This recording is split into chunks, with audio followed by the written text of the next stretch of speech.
નમસ્કાર વિદ્યાર્થી મિત્રો, હું મિતેશ રાજપૂત સ્વાગત કરું છું આપનું વેબ સંકુલમાં. નમસ્કાર વિદ્યાર્થી મિત્રો, હું હેમંત હિવરાલે આપ સૌનું વેબ સંકુલના યુટ્યુબ પ્લેટફોર્મ પર સ્વાગત કરું છું. તો વિદ્યાર્થી મિત્રો, આજે જે અમે તમારી સામે ઉપસ્થિત થયા છે એ ઉપસ્થિત થવાનું કારણ છે કે ટૂંક જ સમયમાં જે જીપીએસસી મેન્સ છે એ જીપીએસસી મેન્સની એક્ઝામ લેવાની છે સર. જેમ કે આપણે જાણીએ છીએ કે જીપીએસસી પ્રિલિમનું રિઝલ્ટ આવી ગયો છે અને પ્રિલિમના રિઝલ્ટ પછી જે મેન્સ છે એ મેન્સની તૈયારી કેવી રીતે કરવી જોઈએ અને કેવી રીતે મેન્સમાં તમે મેક્સિમમ માર્ક ફેચ કરી શકો છો એને લઈને આખું એક ગાઈડન્સ જે પ્રોગ્રામ છે એ વેબ સંકુલ દ્વારા ડિઝાઇન કરવામાં આવી રહ્યો છે.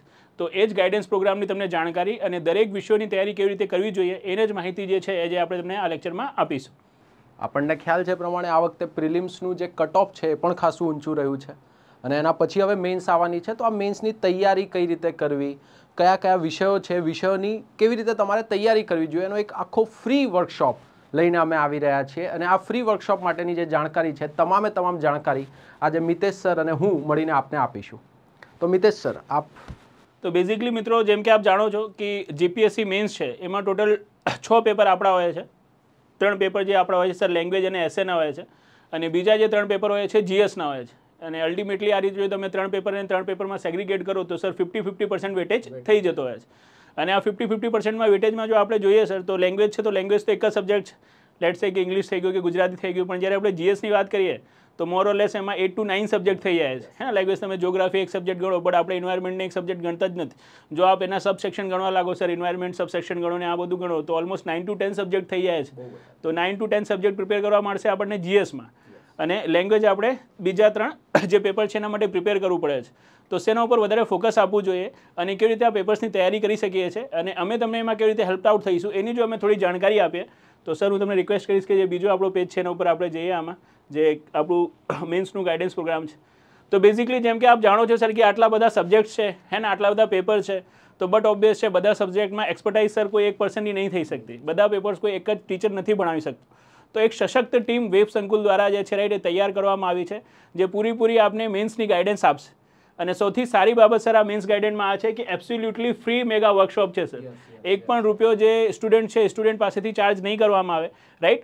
તો બધા લોકો જે લોકો પ્રિલિમ ક્વોલિફાઈડ છે હે ને એ લોકોને તો એ કહ્યા ને કે સર મસ્ટ છે આ વર્કશોપ અટેન્ડ કરવું, તો ખોટું નહીં કહેવાય. કેમ કે આમાં જો તમે અટેન્ડ કરશો તો બટ ઓબ્વિયસ છે સર કશું ને કશું લઈને જ જશો હે ને. આપ કશું આપી તો નહીં રહ્યા, રાઈટ. કોઈ મોનેટરી વેલ્યુ તો એની છે નહીં, હા, બટ ઇન્ટેલેક્ચ્યુઅલ વેલ્યુ આપને શું મળશે એની બહુ વધારે મળશે, રાઈટ. તો કહેવાય ને કે નો પેમેન્ટ એન્ડ હાઈએસ્ટ રિવોર્ડ, આ રીતનું આપણું વર્કશોપ છે.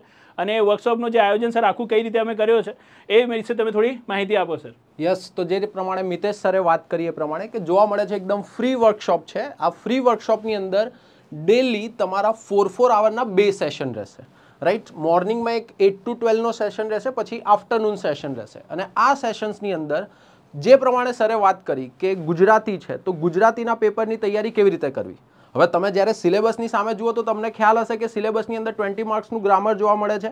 બાકીનો જે આખો પોર્શન છે 130 માર્ક્સનો એ આખો લેખન કાર્ય પર નિર્ભર છે. હવે લેખન કાર્ય જે છે તો એમાં કઈ રીતે લેખન કાર્યને તમે ઇમ્પ્રૂવ કરી શકો, ફોર્મેટિંગ કઈ રીતે કરવા, ઇંગ્લિશ ભાષા છે તો ઇંગ્લિશના પેપરની અંદર લેખન કાર્યને કઈ રીતે સુધારી શકાય, ગ્રામરને કઈ રીતે સુધારી શકાય, એ તમામ મુદ્દાઓ અહીંયા આવરી લેવામાં આવશે. અને જેમ સર આપણે કહી રહ્યા છીએ કે ભાઈ બંને ડિસ્ક્રિપ્ટિવ વેમાં અને ગ્રામર બંનેનો વેટેજ હોય છે સર, તો આપણે આ મેગા વર્કશોપમાં ડિસ્ક્રિપ્ટિવના જે લેક્ચર છે સર એ તો અટેન્ડ મૂકેલા જ છે. એની સાથે ગ્રામરના ગાઈડન્સ માટેના બી 1-2 લેક્ચર તમને આપેલા છે જેનાથી જે ગ્રામેટિકલ મિસ્ટેક આપણાથી થતી હોય છે, અદરવાઇઝ જે ગ્રામરના 20 માર્ક્સ હોય છે રાઈટ, એમાં બી શું કરી શકો આપ મેક્સિમમ સ્કોર કરી શકો.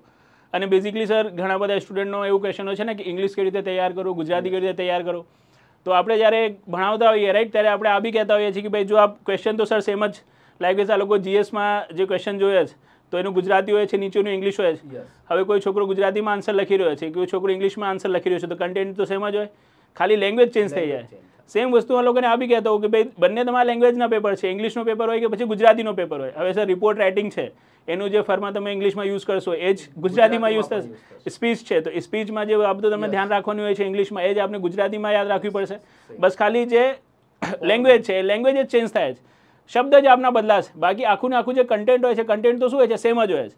તો બેઝિકલી આ જે બધી વસ્તુઓ છે કે ભાઈ જે તમે સ્પીચ રાઇટિંગ કરી રહ્યા છો કે પછી રિપોર્ટ રાઇટિંગ કરી રહ્યા છો તેનું કન્ટેન્ટ કેવી રીતનું હોવું જોઈએ હે ને, વધારે ફેક્ચ્યુઅલ હોવું જોઈએ કે વધારે કોન્સેપ્ચ્યુઅલ હોવું જોઈએ, રાઈટ. કરંટની કઈ ઘટનાઓને એમાં આવરી લેવી જોઈએ. અને જે તમારી ભાષા છે હે ને વધારે પડતી કહેવાય કે આમ ઓફિશિયલ લેંગ્વેજ હોવી જોઈએ કે જે આપણી લોક ભોગ્ય ભાષા જેને આપણે કહીએ છીએ, હે ને જે સામાન્ય જન સમુદાય સુધી પહોંચી શકે એવી હોવી જોઈએ, એ તમને શીખવાડવામાં આવશે. જેમ કે રિપોર્ટ રાઇટિંગ છે તો વધારે બટ ઓબ્વિયસ સર એમાં આપણે શું કરતા હોઈએ છીએ, જે ઓફિશિયલ લેંગ્વેજ જોઈએ એને વધારે યુઝ કરતા હોઈએ છીએ, ફોર્મલ લેંગ્વેજમાં લખતા હોઈએ છીએ. પણ લાઇકવાઇઝ કોઈ હવે રેલીનું આવી જાય સર સંબોધન પીએમ સાહેબની, તો બટ ઓબ્વિયસ છે જે જનમાનસ આવ્યો હોય એને ધ્યાનમાં લઈને સર શું કરવું હોય, એમને સ્પીચ આપવાની હોય, તો બટ ઓબ્વિયસ છે વધારે ફોર્મલ વર્ડ, વધારે હેવી વર્ડ તો યુઝ નહીં કરે.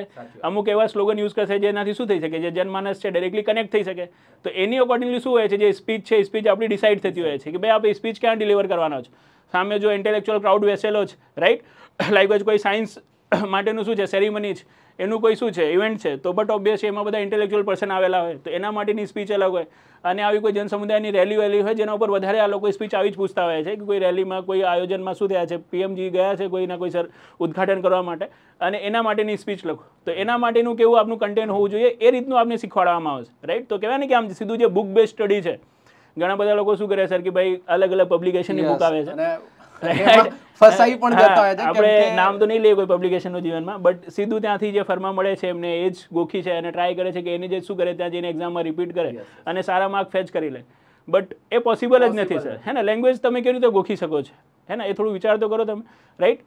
તો આ જે બેઝિક ડિફરન્સ છે ને કે ભાઈ રિપોર્ટ રાઇટિંગ વચ્ચે, સ્પીચ રાઇટિંગ વચ્ચે, રાઈટ, સાથે સાથે પ્રેસીમાં, રાઈટ, શું બેઝિક ડિફરન્સ છે, કઈ બાબતો આપણે ધ્યાનમાં રાખવી જોઈએ, પત્ર લેખનમાં આપણે શું ધ્યાન રાખવું જોઈએ, એ બધી બાબતો ઉપર સર આપણે જે સર આવવાના છે ગુજરાતીના બહુ એમિનન્ટ એક્સપર્ટ ફેકલ્ટી છે. આપણે તો સર પર્સનલી બી જાણીએ છીએ, એમનાથી મળી બી ચૂક્યા છે. અને આપણે ત્યાં જે મેન્સની બેચો આપણે કરી, ડીવાયએસઓ મેન્સની બેચ હોય કે સર હમણાં જ આપણે જે જીપીએસસી મેન્સની એક બેચ પૂર્ણ કરી છે, રાઈટ, એ બેચ હોય એમાં સર એ ગુજરાતી લીધું છે સર. અને બહુ વધારે સારો રિસ્પોન્સ જે સ્ટુડન્ટનું છે એમના તરફથી, રાઈટ, પ્રાપ્ત થયો છે આપણને. તો મને તો એવું લાગે છે કે ગુજરાતીના જે ફેકલ્ટી છે એમના, જે આપણા ફેકલ્ટી છે સર, રાઈટ, એક એમિનન્ટ ફેકલ્ટી, એમના માટે બહુ હેલ્પફુલ બી રહે છે. બહુ કેમ કે નોર્મલી સ્ટુડન્ટ જે ફોર્મેટવાળા કહેવાય ને કે ફોર્મેટ એક વ્યથા એવી સિચ્યુએશન હોય છે વિદ્યાર્થીઓ માટે, રાઈટ. કેમ વ્યથા જેવું જ હોય છે, કેમ કે 4 જગ્યાએ જોવે, 4 અલગ અલગ બુકમાં જોવે, અલગ અલગ ફોર્મેટ્સ જોવા મળે. અને ઘણીવાર જીપીએસસી પણ એવું કરી દેતી હોય છે કે ઘણા પેપરની સામે જુઓ ને તો પણ આપણે કન્ફ્યુઝ થઈ જઈએ કે યાર કયા ફોર્મેટમાં વધારે માર્ક્સ મળશે. અને એમાં તો જોઈને તમે સર કોઈ ફોર્મેટનો લખેલો ક્વેશ્ચન માર્ક જ કરતા હોય, અને જેમાં વધારે ક્વેશ્ચન માર્ક હોય ને અલ્ટિમેટલી પછી માર્ક્સ એને વધારે મળે છે જેમાં વધારે ક્વેશ્ચન માર્ક એમને કરેલા હોય. જો આપણે પ્રીવિયસ યરના જે પેપર્સ આપણે સ્ટુડન્ટના મળતા હોય છે એમાં જો તમે જો ને કે વધારે માર્ક્સ એમને કયા ક્વેશ્ચનમાં મળ્યા, તો જેમાં વધારે ક્વેશ્ચન માર્ક એ લોકોએ કર્યો છે. બાકી જેમાં સીધું લીટું કરી દીધું છે ને એમાં સીધું 10 માંથી 2 માર્ક, 2.5 માર્ક આ રીતના મૂકી દેતા હોય છે સર. તો એ તો બટ ઓબ્વિયસ છે વિદ્યાર્થીઓમાં ડિલેમા છે જ કે સર સ્ટાન્ડર્ડ ફોર્મેટ ગયો, બટ જો બેઝિકલી આપણે ગવર્મેન્ટની વેબસાઇટ છે, પેટ સિરીઝ રિલીઝ એમાં એ લોકો નાખતા જ હોય છે સર, એ ફોર્મેટને જો આપણે ફોલો કરીએ તો આપણે કહી શકીએ છીએ કે ભાઈ એક ઓથેન્ટિક ફોર્મેટ છે જેના ઉપર આપણે રિલાય કરી શકીએ છીએ. પણ એમાં બી હવે જો આટલો શોર્ટ ટાઈમ હોય, તમે બધી વેબસાઇટ પર જાઓ, પીઆઈબીની વેબસાઇટ પર જાઓ, ત્યાંથી પ્રેસ રિલીઝ બધી લો, અહીંયાથી લો. એના કરતાં કેવું થાય કે આપની જોડે એક મેન્ટરની જેમ આપને ફેકલ્ટી મળી ગયા છે, તો એ ફેકલ્ટી આ બધું રિસર્ચ કરીને આવ્યા છે, તો તમને બતાવી દેશે કે આવા ફોર્મેટની અંદર તમારે લખવાની જરૂર છે. તો એટલું જ સ્ટુડન્ટનું વર્ક જે છે એ થોડુંક લિમિટેડ થઈ જાય. તો આ રીતે સર આપણે જે ઇંગ્લિશ અને ગુજરાતી છે એના મેક્સિમમ જે કહેવાય ને સર કે આપણે જે સેશન્સ રાખ્યા છે જેનાથી મેક્સિમમ ફોકસ લોકો શું કરી શકે, આના ઉપર કરી શકે. અને આ 2 પેપરની સાથે સાથે જે આપણો ત્રીજો પેપર છે સર, જે એસેનો પેપર છે, એના માટેની બી આપણે લેક્ચર ઓર્ગેનાઇઝ કર્યા છે. ઘણા બધા લોકોને એવું લાગે છે કે એસે છે તો એસે માટે તો લેક્ચરની શું જરૂર છે. એસે એટલે નિબંધ એટલે બંધન વગરનું લેખન, તો એમાં જે લખો બધું જીવનમાં સાચું જ છે. ના, એક બહુ મસ્ત અમારા સર હતા, અમને કહેતા હતા કે ये जो ऐसे होता है वो ऐसे वैसे ही नहीं आता, રાઈટ. તો એસે જે છે ને એની પ્રિપેરેશન કઈ રીતે કરવી, કેટલા પ્રકારના એસે આવે છે, એસેનું ફોર્મેશન કઈ રીતે કરવું, રાઈટ, એ દરેક વસ્તુ પર અમે આપની સાથે ચર્ચા કરી. બેઝિકલી કહેવાય ને સર એસેમાં તો તમે કયો એસે લખી રહ્યા છો ને દેટ ઇઝ નોટ ઇમ્પોર્ટન્ટ, તમે કયું નથી લખ્યું ને દેટ ઇઝ મોર ઇમ્પોર્ટન્ટ. એવું કહેવાય છે કે ભાઈ 3માંથી જ્યારે જે પિક કરવાનું હોય છે તમને, તો તમને કયો એસે પિક કરવું જોઈએ જે તમને વધારે માર્ક્સ અપાવી શકશે, રાઈટ. એ સિલેક્શન જે હોય છે ને સર એ બહુ ક્રિટિકલ હોય છે. ઘણી વખત કેવું હોય કે સર બટ ઓબ્વિયસ એ લોકો કરંટ અફેરથી રિલેટેડ શું કરતા હોય છે કે આ જે એસે છે તો પૂછતા જ હોય છે. હવે કરંટમાં એના વિશે આપણે થોડી બી વસ્તુ વાંચેલી હોય ને તો આપણે શું એક્ઝામના ટાઈમમાં બહુ ઉત્સાહી થઈ જઈએ છીએ કે આ તો મેં કરંટમાં વાંચેલું જ, અને એ જ એસેને પિક કરીને એમાં ઇનિશિએટ કરી દઈએ છીએ લખવાનું. અને જે આપણી પાસે કરંટની ઇન્ફોર્મેશન છે ને પહેલા જ પેરામાં આવી જાય છે. જે રીતે પહેલો પૂરો થાય છે આપણી ઇન્ફોર્મેશન બી પૂરી થઈ જાય છે. અને સર 800 વર્ડ્સમાં એસે લખવાનું છે, લોંગ એસે છે. તો હવે આગળ એને સ્ટ્રેચ કેવી રીતે કરવું, રાઈટ, એ બહુ એક દુવિધા પડે છે. અને પછી ઇનિશિએટ કર્યા પછી વચ્ચે વિચારવાનું ચાલુ કરે છે કે હવે જીવનમાં કરું છું, રાઈટ. તો બેઝિકલી જ્યારે આપ એક વખત લેસે શરૂ કરી દો પછી ના વિચારવું જોઈએ, હે ને. એસે શરૂ કરતા પહેલા વિચારવું જોઈએ કે જો હું આ એસે લખીશ તો એમાં કયા કયા પોઈન્ટને ઇન્ક્લુડ કરી લઈશ, રાઈટ, અને કેટલું હું આને સ્ટ્રેચ કરી શકું છું, કેટલા શું છે આ જે એસે છે, આ એસેથી સંબંધિત મારા પાસે સ્લોગન છે જે વચ્ચે વચ્ચે હું યુઝ કરી શકું છું, આ એસેના કેટલા ડાયમેન્શન બતાવી શકું છું. અને આ એનાલિસિસ કરીને તમને જેમાંથી બેસ્ટ લાગે કે ભાઈ આ જે એસે છે આના ઉપર મારી પાસે શું છે, બેસ્ટ કન્ટેન્ટ છે, રિલેવન્ટ ઇન્ફોર્મેશન છે, જેમાં હું મેક્સિમમ શું કરી શકું છું, મારા એફર્ટ્સ નાખી શકું છું, એ જ એસેને આપણે લખવું જોઈએ, હે ને સર. એવું કોઈ જરૂરી થોડી છે કે તમે કરંટ અફેર રિલેટેડ જે એસે પૂછાયેલો છે એ લખશો એમ જ માર્ક મળે છે, એવું નથી સર. જે ચિંતનાત્મક એસે હોય છે એને જો તમે બહુ સારી રીતે ડીલ કરી ગયા સર તો એમાં તો મેક્સિમમ માર્ક શું થયા છે, મળી જાય છે. બટ કહેવાય ને ડબલ એજ જેવું હોય છે સર, સારું લખ્યું તો સારું જ, પછી એમાં ગાંધીજી, રાઈટ, એના કોઈ એસે લખી રહ્યા છો ને ગાંધીજી વિશે ખાલી આટલો જ જાણો છો કે ભાઈ ગાંધીજી હતા, રાઈટ, તો પછી જીવનમાં શું થાય છે, બહુ તકલીફ બી થાય છે, હે ને, જીવન બી ખરાબ કરી નાખે છે. તો એવું છે કે ભાઈ એક પ્રોપર પિકિંગ કેવી રીતની કરવી જોઈએ આપણે, અને સાથે સાથે જે એસેની ઓપનિંગ છે કેવી રીતે કરવી જોઈએ, અને સાથે સાથે એસે જે પૂછાયો છે ને કયો એસે પૂછાયો છે, હે ને, એનો હાર્ટ શું છે, રાઈટ, એ વિચારતા આપણે તમને અહીંયા શીખવાડીશું. જેમ કે લાસ્ટ જીપીએસસી મેન્સમાં આપણે જોઈએ સર, એના પેપરમાં એક એસે મને બહુ ગમ્યો હતો, હે ને. એસેને આખું કહેવાય ને આમ ક્વેશ્ચનની જેમ પૂછ્યો હતો કે ભાઈ જે ટુરિઝમ છે, રાઈટ, પ્રવાસન છે, પ્રવાસન ઉદ્યોગને વેગ આપવાની સાથે સાથે પર્યાવરણની જાળવણી કરી શકાય એના માટેના શું છે એસે પૂછ્યો હતો. તો પ્રવાસન ઉદ્યોગને તમે શું આપો, પ્રવેગ બી આપો ને પર્યાવરણની જાળવણી બી થાય નથી, તો એના માટે એક ટર્મ આવ્યો હતો સર, ઇકો ટુરિઝમ. તો બેઝિકલી એ એસે હતો ઇકો ટુરિઝમનો, અને એ ઇકો ટુરિઝમ વર્ડ આપણે એસેની અંદર મળે જ નહીં. તો એ ઇકો ટુરિઝમ આપણે વાંચેલું હોય ને તો આપણને ખ્યાલ આવે કે યાર ઇકો ટુરિઝમમાં શું થાય છે કે ટુરિઝમ બી પ્રમોટ થાય છે અને જે એન્વાયરમેન્ટ છે એન્વાયરમેન્ટનો કન્ઝર્વેશન બી થાય છે. તો એ ઇકો ટુરિઝમ ઉપર જો લખશે ને તો એને મેક્સિમમ માર્ક મળશે. એગ્રીકલ્ચર ટુરિઝમ ને આ બધું ત્યારે બહુ ફેમસ પણ હતું. એના કારણે જે લોકોએ શું કર્યું છે, એસે છે એસેને પૂછ્યો હતો. અને એ જ રીતે જેમ કે સર આપણે ઓનલાઈન પોર્ટલ્સમાં, રાઈટ, એક હવે નવો પોર્ટલ લોન્ચ થવાનો છે જેમને આપણે કહેવાય ONDC, રાઈટ, અને ONDCમાં સર ઓપન નેટવર્ક ફોર કહેવાય ને આમ ડિજિટલ કોમર્સ. હવે સર આ ઓપન નેટવર્ક ફોર ડિજિટલ કોમર્સની અંદર એ લોકો શું કરવાના હતા કે અલગ અલગ જે આપણા પોર્ટલ છે, લાઇકવાઇઝ અમેઝોન છે, ફ્લિપકાર્ટ છે, એ બધાને લિંક કરીને એક જ માં આપી દેવાના હતા યુપીઆઈની જેમ કે ભાઈ કોઈ બી બેંકમાં આપનું એકાઉન્ટ હોય, આપ યુપીઆઈ થ્રુ શું કરી શકો છો ને ઓપરેટ કરી શકો છો. તો લાઇકવાઇઝ અત્યારે અલગ અલગ લાઈક જે વસ્તુ પેટીએમમાં લિસ્ટેડ છે એ જ વસ્તુ આપને ખબર છે એમેઝોનમાં બી લિસ્ટેડ છે, એ જ વેન્ડર લિસ્ટ કરી રહ્યો છે, પણ બંને ઉપર અલગ અલગ કિંમતથી લિસ્ટ કરી રહ્યો છે. તો આપણે બંને ઉપર જઈને કમ્પેર કરવું પડે, બંને પોર્ટલમાં તમને લોગિન કરવું પડે. એ તમને બધું ના કરવું હોય તો હવે ONDC આવી જશે, એમાં તમને મલ્ટિપલ છે એપ્લિકેશન લિંક કરી દીધા છે અને બધાની લિસ્ટ આવી જશે એક સાથે. તો જે ONDC છે ને એ આવવાનું હતું, અને એના જ કારણે એમને જે ઓનલાઈન કોમર્સ છે કે જેને આપણે ઈ કોમર્સ કહીએ છીએ કે ઈ કોમર્સના જે ફ્યુચર પ્રોસ્પેક્ટ છે અને એના જે ચેલેન્જીસ છે ને એને લઈને ક્વેશ્ચન આવ્યો હતો. અને એમાં ક્યાંક ને ક્યાંક આપણે મેટાવર્સને બી ઇન્ક્લુડ કરી શકતા હતા, કેમ કે મેટાવર્સ બી શું હતું ત્યારે બહુ વધારે ચર્ચામાં હતું. તો મેટાવર્સ છે, ONDC છે, બધું તમે શું કરો એની અંદર સમરાઇઝ કરીને લખો, રાઈટ, એના માટે ક્વેશ્ચન પૂછ્યો હતો. પણ ડાયરેક્ટલી ક્યારેક બી એ લોકો ONDC, મેટાવર્સ આ નામથી નહીં પૂછે, એ આપણે જ વિચારવું પડશે કે આના ડાયમેન્શનને હું ક્યાં ક્યાં સુધી લઈ જઈ શકું છું. તો બેઝિકલી જ્યારે તમે કોઈ એક એમિનન્ટ ફેકલ્ટી હશે, અને આપણે ત્યાં તો સારી બાબત શું છે સાહેબ કે એસે છે ને આ કોઈ એક જ ટીચર નથી બતાવશે, હે ને, કે ભાઈ અલગ અલગ સબ્જેક્ટના એસે આવે છે, જેમ કે ઇકોનોમિક્સના તો એક આવે છે, સાયન્સ એન્ડ ટેકનોલોજીના બી આવે છે. તો એ સબ્જેક્ટના જે શું છે એક્સપર્ટ ફેકલ્ટી છે એમના દ્વારા બતાવવામાં આવશે કે ભાઈ ઇકોનોમિક્સ છે તો એના એસે છે, એમાં આપણે કઈ કઈ બાબતો જોડે ડીલ કરવું જોઈએ. સાયન્સ ટેક છે, જેમ કે સાયન્સ ટેક તો તમે જ લો છો જીવનમાં, યુ કેન એક્સપ્લેન બેટર કે ભાઈ સાયન્સ ટેકમાં કઈ કઈ રીતે આપણે એને ડીલ કરવું જોઈએ. તો એ રીતે જે વિદ્યાર્થીઓ છે એમને અલગ અલગ વિષયો ઉપર એસે લખતી વખતે કઈ બાબતોનું ધ્યાન રાખવું જોઈએ ને સર, એનું એક પરફેક્ટ ગાઈડન્સ મળી જશે એવું મને લાગે છે. તો એસે છે સર એમને એક બહુ રિવોર્ડિંગ સબ્જેક્ટ બની શકશે જો પ્રોપરલી એસે કેવી રીતે લખાય છે ને એ લોકો શીખી જાય. નો ડાઉટ સર કન્ટેન્ટ તો એમની પાસે હોય જ છે, આટલું બધું GS વાંચે છે તો એસે માટેનું કન્ટેન્ટ ના હોય એવું તો પોસિબલ જ નથી. કન્ટેન્ટ હોય જ, પણ એને પ્રોપર એક વેમાં, સિન્ક્રોનાઇઝ વેમાં કેવી રીતે સ્ટેપ બાય સ્ટેપ શું કરી શકો છો તમે, એક એસે છે એકને એક ફ્લોમાં લખી શકો છો, એ તમને કરતાં શીખવાડવામાં આવશે, રાઈટ. તો એના માટે એસેને છે ને એસેના લેક્ચર્સ હોવા જોઈએ, એસે ભણાવવા માટે નહીં, એસે કેવી રીતે લખાય છે એ જાણવા માટે. ત્યાર પછી આપને ખ્યાલ જ છે પ્રમાણે GS નો પોર્શન ચાલુ થશે. હવે GS નો પોર્શન જે છે ઓલરેડી આમ તો આપણે વાંચીને આવ્યા છીએ, રાઈટ, ભણીને આવ્યા છીએ, પણ વસ્તુ એવી છે કે અત્યારે મેન્સમાં એને યુટિલાઇઝેશનમાં કઈ રીતે મૂકવું. કેમ કે ઘણીવાર વિદ્યાર્થીઓ એક ભૂલ કરી દેતા હોય છે, મેં જોયું પણ છે, કેમ કે શું કરવું એના કરતાં એ પણ ખબર હોવી જોઈએ શું નથી કરવાનું, રાઈટ. કે વિદ્યાર્થીઓ જે છે ને અમુક વાર આન્સર રાઇટિંગમાં એટલું ડૂબી જાય ને કે જૂના કન્ટેન્ટને રિવાઇઝ કરવાનું જ ભૂલી જાય, રાઈટ. હવે તમારે જ્યારે મેન્સની અંદર GSના પોર્શનને જ્યારે સોલ્વ કરવાનું હોય ત્યારે તમારે તમારા કન્ટેન્ટને પણ રિવાઇઝ કરવાનું છે, એઝ વેલ એઝ તમારે એને મેન્સની અંદર ઉપયોગમાં પણ લઈ લેવાનું છે.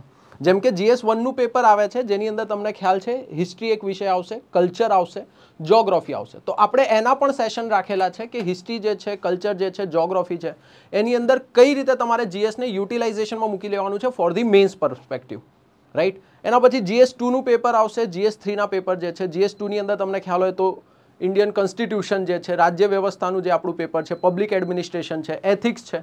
તો એથિક્સ પણ એક નવો વિષય છે વિદ્યાર્થીઓ માટે. તો એના માટે સર એથિક્સ ની આપણે સર એક એક્સપર્ટ ફેકલ્ટી છે રાઈટ, એમને બી મૂકી છે કે ભાઈ જે એથિક્સ છે એથિક્સ નું એમને પૂરેપૂરું ગાઈડન્સ મળે. સાથે સાથે જે પબેટ છે, પબેટ માટેના બી આપણે સેગ્રીગેટેડ લેક્ચર મૂકેલા છે અને એના લેક્ચર્સ જે સર એકદમ ન્યૂ ફ્રેશ સબ્જેક્ટ છે ને એમના માટે કહેવાય એમ, કેમ કે સર ઇકોનોમિક્સ છે, સાયન્સ એન્ડ ટેકનોલોજી છે, જ્યોગ્રાફી છે, તો ચલો સમાવ એ લોકો શું કર્યું છે પ્રિલિમ્સ માટે કરીને આયા તો થોડું તો એ લોકો જાણે છે જીવન, બસ ખાલી ઓબ્જેક્ટિવ વેઝ થી ડિસ્ક્રિપ્ટિવ વે માં એને કેવી રીતે ટ્રાન્સફર કરવાનું છે એ જ એમને શીખવાડવાનું છે અને કયા કયા ટોપિક ઇમ્પોર્ટન્ટ છે એ સબ્જેક્ટમાં મેન્સ પર્સપેક્ટિવ થી એ એમને બતાવવાનું છે. બાકી એથિક્સ અને પબેટ તો ઓલમોસ્ટ કહેવાય ને સર કે અનનોન ટેરિટરી છે એમના માટે. તો એની માટે સ્પેશિયલ આપણે અભિષેક સરના લેક્ચર રાખ્યા છે. અભિષેક સર એની અંદર લેક્ચર્સ લેશે આપની માટે, જે પોતે યુપીએસસી પણ અપેર કરી ચૂક્યા છે. તો એમની જોડે સારો એવો એક્સપિરિયન્સ છે જે આપની સાથે શેર કરશે, જોડે જોડે વિષયને પણ સમજાવશે, કઈ રીતે એને મેન્સની અંદર ઉપયોગમાં લેવા, કેવા પ્રશ્નો પૂછાય છે એના ઉપર બી ચર્ચા કરશે અભિષેક સર આપની સાથે. અને બેઝિક સર એ સબ્જેક્ટનો તો લેક્ચર છે જ, સાથે સાથે જે કહેવાય ને કે આમ જે લોકો ઘણા બધા લોકો શું સર આપણે ઓવર કોન્ફિડન્સમાં બી હોઈએ કે ભાઈ આ બધું જે જ્યોગ્રાફી છે એ તો મેં પ્રિલિમમાં ભણ્યું જ છે, તો મેન્સમાં મારે ભણવાની શું જરૂર છે.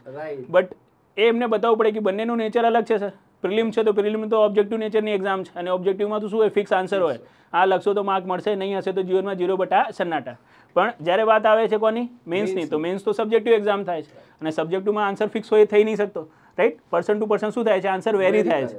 તો કેવી રીતે તમે એક સ્ટાન્ડર્ડ જે આન્સર છે એ બનાવી શકો છો અને સાથે સાથે કયા ટોપિક્સ મેન્સ માટે વધારે ઇમ્પોર્ટન્ટ હોય છે હે ને. લાઈક સર આપણે હે ને આપણા જે દર્શિત સર જ્યોગ્રાફી ભણાવે બી છે સર, એ બી કહેતા હોય છે, ઘણી વખત એમને છોકરાઓને કીધું બી છે કે જ્યારે આપ પ્રિલિમ્સ કરી રહ્યા છો ત્યારે આ ફિઝિકલ જ્યોગ્રાફી ઉપર વધારે ફોકસ કરતા હો છો અને બટ ઓબ્વિયસલી કરવું બી જોઈએ કેમ કે મેક્સિમમ જે માર્ક્સ છે ત્યાંથી પૂછાય છે. પણ જ્યારે આપ મેન્સમાં આવો છો તો ફિઝિકલ જ્યોગ્રાફી કરતાં વધારે ઇમ્પોર્ટન્ટ સેક્શન જે થઈ જાય છે સર એ પોપ્યુલેશન જ્યોગ્રાફી છે, સાથે સાથે જીવનમાં રિસોર્સ જ્યોગ્રાફી છે, એનાથી વધારે લોકો પૂછતા હોય છે. તો એ જે સબ્જેક્ટ છે રાઈટ, તમારો જ્યોગ્રાફી વાળો એ અલગ નેચરનો બની જાય છે જ્યારે તમે શું આવો છો, મેન્સમાં આવો છો રાઈટ. ત્યારે તેમાં ડેમોગ્રાફિક ડિવિડન્ડની થિયરીઝ છે એને આપણે ખબર પડવું પડે, સાથે સાથે આપણી પાસે જો સી કોસ્ટ છે, દરિયા કિનારો છે, તો એની ઇકોનોમીમાં આપણે કેવી રીતે વધારે બેટર યુઝ કરી શકીએ છીએ એનો ક્વેશ્ચન. સાથે સાથે જે એજ્યુકેશનને લઈને પ્રોબ્લેમ છે સર, એજ્યુકેશનના પ્રોબ્લેમ લાઇકવાઇઝ ક્વેશ્ચન મેં પૂછી લીધું છે, પોવર્ટીને લઈને જે ક્વેશ્ચન હોય છે પૂછાતા હોય છે, અર્બનાઇઝેશન છે સર એના ક્વેશ્ચન પૂછેલા હોય છે ઓલમોસ્ટ એ સેગમેન્ટ એવું છે કે એના તો that is I think disaster છે, ડિઝાસ્ટર મેનેજમેન્ટને લઈને લોકો સર ક્વેશ્ચન પૂછતા હોય છે રાઈટ. તો એ બધી જે ટોપિક છે ને એ બધા વધારે ઇમ્પોર્ટન્ટ છે જ્યોગ્રાફી માટે. તો જ્યારે તમે આ વર્કશોપને અટેન્ડ કરશો ને તો બેઝિકલી જે પ્રિલિમના તમારા સબ્જેક્ટ છે એ મેન્સમાં કેવી રીતે પૂછાય છે અને એના કયા સેક્શન્સ ઉપર આપણે વધારે ફોકસ કરવું જોઈએ, ક્યાંથી મેક્સિમમ ક્વેશ્ચન પૂછાતા હોય છે એ બતાવવા ઉપર અમારો શું રહેશે, જે ખાસ છે રાઈટ એ ખાસ ફોકસ રહેશે.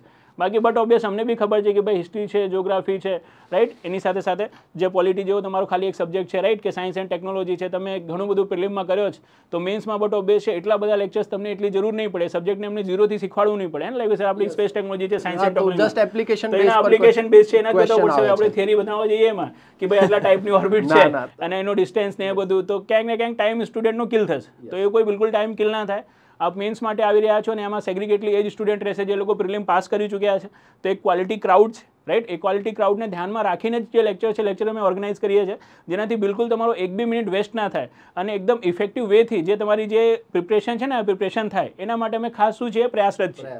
જી સર રાઈટ. તો આપણને આ જોવા મળશે જેમ કે સરે બહુ સરસ વાત કરી કે સાયન્સ એન્ડ ટેકનો સબ્જેક્ટ છે જે હું જ ભણાવવાનો છું. તો અત્યાર સુધી તમે ભણી ગયા હશો, ઓર્બિટ્સ ભણ્યા, આ ભણ્યા, તે ભણ્યા, પણ હવે જે ક્વેશ્ચન્સ આવશે ને બેઝિકલી એપ્લિકેશન બેઝ ક્વેશ્ચન આવશે. તો ક્યાં સ્પેસ ટેકનોલોજીની એપ્લિકેશન છે, કઈ રીતે યુટિલાઇઝેશનમાં આવે છે વસ્તુ, તો એ તમામ વસ્તુઓને લઈશું. ઈચ સબ્જેક્ટ વાઇઝ લેવામાં આવશે રાઈટ. તો દરેકે દરેક સબ્જેક્ટના સેશન હશે. જોડે જોડે શું થશે તો કે ભાઈ વેલ્યુ એડિશન જેટલી પણ વસ્તુ આપણને જોઈએ છે સેશનમાંથી એ તમામ વસ્તુ મળી જશે. એટલું જ નહીં, ડેલી આન્સર રાઇટિંગ પણ કરાવવામાં આવશે, ઇન્ક્લુડિંગ કરંટ અફેર્સ રાઈટ. તો કરંટ અફેર્સ પણ તમને અહીંયાથી કરવામાં આવશે, ડેલી આન્સર રાઇટિંગ પણ એની થશે અને એ થયા બાદ તમને અહીંયા લખેલું હશે એ પ્રમાણે શું મળશે તો કે એક ફૂલ લેન્થ ટેસ્ટ પણ મળશે કે જીએસ જે છે જીએસના 3 પેપરની લેન્થ ટેસ્ટ મળશે તમને, એસએના પેપરની મળશે. તો આ કમ્પ્લીટ વસ્તુ તમને મળશે અને જેટલા પણ વિદ્યાર્થીઓ હશે બધા પ્રિલિમ્સ પાસ કરેલા હશે તો એમના આધારે તમે ઇવેલ્યુએટ પણ કરી શકશો કે આટલા વિદ્યાર્થીઓમાં તમારો સ્કોર કઈ રીતે આવી રહ્યો છે, ક્યાં સ્ટેન્ડ કરી રહ્યા છે. લાઈક વાઇઝ આપણી પાસે જો 100 નો ક્રાઉડ છે કે 120 છે તો 120 માં મારો એક 17 પડે છે તો 3500 સ્ટુડન્ટમાં હું ક્યાં સ્ટેન્ડ કરતો હોઈશ, એક આપને શું આવશે સર આઈડિયા આવશે બેટર. અને બેઝિકલી એક સારો ગ્રુપ બી બની જશે. હું તો એવું માનું છું સર કે ઘણા બધા લોકો કેવું હોય કે સર પ્રિલિમ પાસ કરી હોય પણ મેન્સ માટે એમની પાસે કોઈ ગ્રુપ ના હોય. અને સર મેન્સ માટે હું તો કહું ને કે બેઝિકલી અલોન સ્ટડી કરતાં ગ્રુપ સ્ટડી છે ને એ બહુ વધારે ઇફેક્ટિવ હોય છે. કે લાઈક કોઈ ટોપિકને જે તમે ગ્રુપમાં ડિસ્કસ કરો છો સર તો અલગ અલગ મંતવ્યો આપને જાણવા મળે અને એ ટોપિક છે ને વધારે એનરીચ થઈને નીકળીને બહાર આવતું હોય છે. તો એવું એક સ્માર્ટ ગ્રુપ આપનું બની જશે ને. અદરવાઇઝ તમારું નો ડાઉટ ગ્રુપ હશે પહેલાંથી, એવું હું બી માનું છું. બટ એમાં અમુક પાસ હશે, રાઈટ, અમુક પાસ નહીં હોય તો અમુકની પ્રાયોરિટી શું હશે, ફરીથી પ્રિલિમ હશે અને આપની પ્રાયોરિટી મેન્સ હશે. તો શું થશે, ક્યાંક ને ક્યાંક જે ઓબ્જેક્ટિવ છે ને બંનેના જુદા થઈ જશે કે ભાઈ આ પ્રિલિમ માટે લડી રહ્યો છે, આ મેન્સ માટે લડી રહ્યો છે. તો એ ડિસ્કશન એટલો ફ્રૂટફુલ નહીં થાય જેટલો એક જ ગોલ માટે લડતા જે લોકો હોય છે, કોમન ગોલવાળા લોકો હોય છે, રાઈટ, એનો ગ્રુપ હોય છે. તો એ બી તમને એક જે ગ્રુપ ટોક છે, રાઈટ, એનો બી એક બેનિફિટ મળશે. તો આ રીતે એક આખો હોલિસ્ટિકલી મેઇન પ્રિપરેશન હે ને, with lectures, with guidance, with answer writing programme અને વિથ ટેસ્ટ સિરીઝ એ અમે ઓર્ગેનાઇઝ કર્યો છે, રાઈટ. અને આ આપણો પ્રોગ્રામ સર શરૂ થઈ રહ્યો છે ક્યારથી, તો 9th મે ટ્યુઝડે, રાઈટ. 9th મેથી મોર્નિંગમાં 8 વાગ્યાથી 12 વાગ્યાનો પહેલો સેશન અને આફ્ટર દેટ લંચ બ્રેક હોય છે 2 કલાકનો જીવનમાં.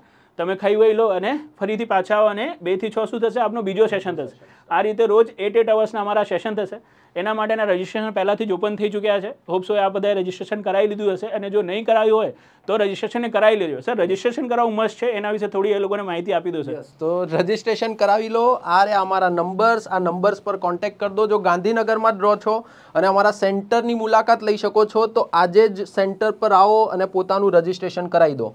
વિધાઉટ રજિસ્ટ્રેશન કોઈને બેસવા દેવામાં નહીં આવે, રાઈટ. એટલે પહેલાં એવું હોય તો કોલ કરીને રજિસ્ટ્રેશન માટે જે પણ ફોર્મ ફિલઅપ કરવાનું છે આપણને મળશે, એ ફોર્મ ફિલઅપ કરી દેશો. એ ઓનલાઈન જ થઈ જશે ફોર્મ ફિલઅપ ને બધું. અને સાથે સાથે અમારી ટેલિગ્રામ ચેનલ છે સર, એમાં બી આપણે લિંક નાખેલી છે ફોર્મની. તો ટેલિગ્રામ ચેનલ છે, જો સબસ્ક્રાઇબ નહીં કરી હોય તો વેબ સંકુલ ઓફિશિયલના નામથી. અને આપણી એક જીપીએસસીની બી ચેનલ છે ને સર, કઈ નામ છે એનું? જીપીએસસી મેન્સ માટે પણ છે અને પ્રિલિમ્સ માટે પણ છે. તો એ જીપીએસસી મેન્સની વેબ સંકુલની ચેનલ છે, એમાં બી અમે શું કરીએ છીએ, આની લિંક મૂકી છે. તેને સબસ્ક્રાઇબ કરીને તમે એની સ્ક્રોલ ડાઉન કરશો તો ફોર્મ ફિલઅપ કરવાની લિંક તમને મળી જશે. ત્યાંથી તમે ફોર્મ ફિલ કરી શકો છો, જેનાથી તમારું રજિસ્ટ્રેશન થઈ જશે. ઇન કેસ તમને કોઈ શું આવે છે, ફોર્મ ફિલ કરવામાં કોઈ પ્રોબ્લેમ આવે છે તો જે આપણા આપેલા હેલ્પલાઇન નંબર છે એના ઉપર બી અમે તમે કોલ કરી શકો છો, રાઈટ. તો એ રીતે રજિસ્ટ્રેશન પ્રોપરલી તમારું કરાવી લેજો, રાઈટ. લિમિટેડ સીટ્સ અવેલેબલ છે, રાઈટ. જો આ સીટ ફિલઅપ થઈ જશે અને એના પછી તમારો કોલ આવશે તો અમે બી તમને શું નહીં આપી શકીશું, પ્રવેશ નહીં આપી શકીશું. બિકોઝ આ ફ્રી વર્કશોપ છે તો we are expecting A big crowd, right. તો તમે લાસ્ટ ડે સુધીની વેઇટ ના કરતા ને એવું ના કહેતા કે ચલો આજે 8 વાગે શરૂ થવાનો છે ને તો જ્યારે હું 8 વાગે જઈશ ને ત્યારે રજિસ્ટ્રેશન કરાવી દઈશ, હે ને. માઇટ બી એ દિવસે જીવનમાં આપને શું આપવામાં આવે, ના પાડવામાં આવે.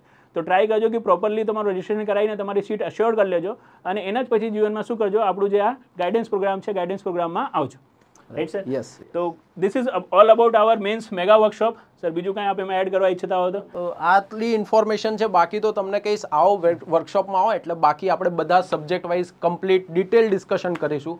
તો મળીએ છીએ આપણે આ વર્કશોપમાં. જે પણ વિદ્યાર્થીઓ આવવા માંગતા હોય આજે જ રજિસ્ટ્રેશન કરાવી લો, રાઈટ. યસ. બાય. જય હિન્દ, જય ભારત.